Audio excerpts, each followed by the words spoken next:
Okay, do you want me to read?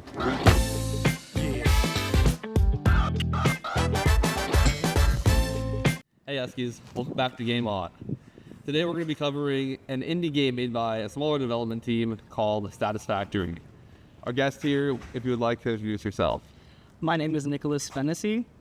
I am a mainly PC gamer, and I play Satisfactory along with other more indie titles, along with AAA games. All right, so tell me a little bit about Satisfactory. What can players expect to find, and what are some interesting things about it? So in Satisfactory, what's really interesting is the environment. The environment to a factory game is not usually something taken into as much of an account, but the seamless approach of factory building to this really interesting alien environment is very well done and makes for a very interesting gameplay. Oh, it's very nice. Speaking of the gameplay, dude, whenever you're playing the game, what do you think that are some of the highlights, maybe something that is less favorable? What are some standouts that really make the game unique?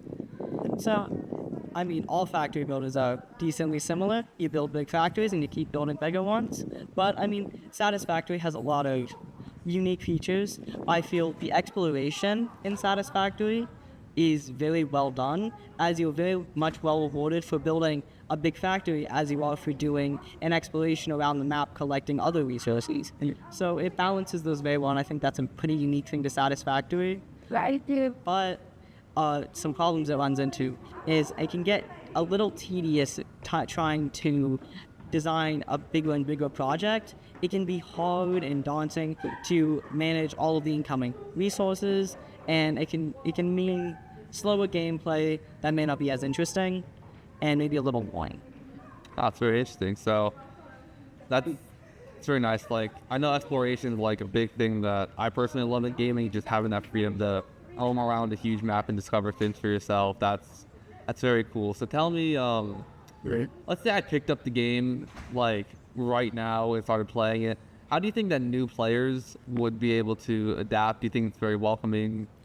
Well, the game actually has a very fun narrator that explains everything pretty well, and there's a lot of menus that go into how to do things. There is a lot of figuring it out yourself, but I feel like that adds to a factory game of trying to learn things yourselves and build your own machines. So I feel like it's simple enough for new players to pick up, but it may still feel daunting for the first few hours.